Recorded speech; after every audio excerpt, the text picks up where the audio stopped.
Karine Sinaï-Bossou, vous étiez présente lors de cette rencontre à la CTG avec le monde économique. Qu'est-ce qui ressort pour cette rentrée justement ici en Guyane par rapport au monde économique? Les craintes, les inquiétudes ou peut-être les espoirs pour cette année à venir? Alors, j'étais déjà dans une réunion à la CTG ce matin, il y avait une réunion spécifique transport, donc ma casquette.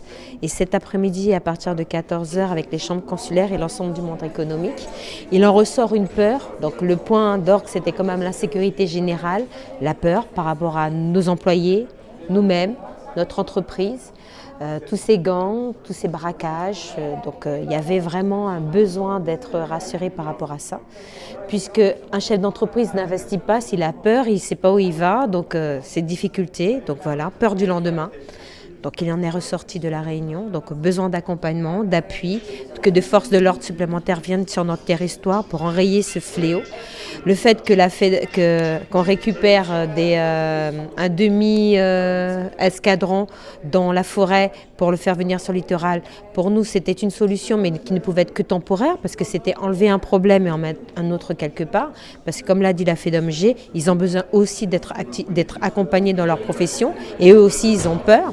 On s'est posé la question aussi pourquoi il n'y avait pas de licence qui était donnée pour leur paillage, qu'on laissait les illégaux sévir sur notre territoire à ce point. On a expliqué également la problématique de l'inflation d'une manière générale, le pénurie de main-d'œuvre, qu'on avait du mal à trouver des salariés, que même si on augmentait les salaires, c'était compliqué, qu'on n'avait pas forcément la LODEOM qui suivait, mais qui valorisait les bas salaires, pas forcément les postes d'encadrement.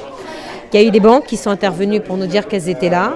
On a expliqué aussi la problématique pour certains chefs d'entreprise de commencer à rembourser le PGE, qu'on sortait d'une crise, qu'on retombait dans une autre crise, que l'inflation était là, que les matières premières avaient augmenté. Donc la FRBTP a demandé une revalorisation de leur marché puisqu'ils ont été notifiés assez tardivement. Entre-temps, les prix ont explosé avec les différentes guerres et autres, donc c'était compliqué pour eux. Il y a eu plein de points qui ont été abordés, la formation, le besoin d'accompagnement en termes d'accompagnement des entreprises, des futurs salariés, donc besoin justement d'aider aussi les chambres consulaires pour continuer à travailler contre tout ce qui était informel de lutte, que c'était un travail de petites fourmis.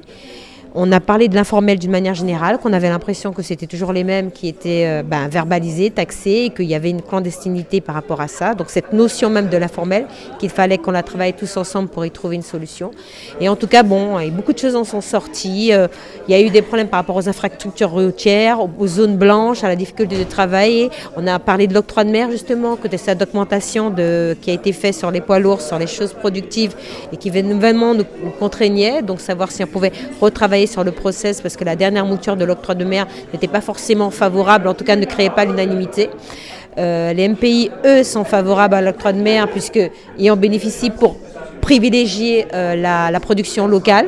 Les commerçants, les services, c'est différent. Donc il fallait qu'on trouve un consensus par rapport à ça. Donc c'est un travail tout en commun pour essayer de voir si on peut sortir de cette période un peu morose, pour ne pas dire un peu mais très morose, où les chefs d'entreprise ont peur et n'ont pas de vision sur le lendemain. Pareil, on a posé la question sur les chantiers, où sont les différents projets, où on va pour voir si on peut avoir, mais qu'il nous fallait On a parlé d'énergie aussi, excusez-moi, de l'énergie.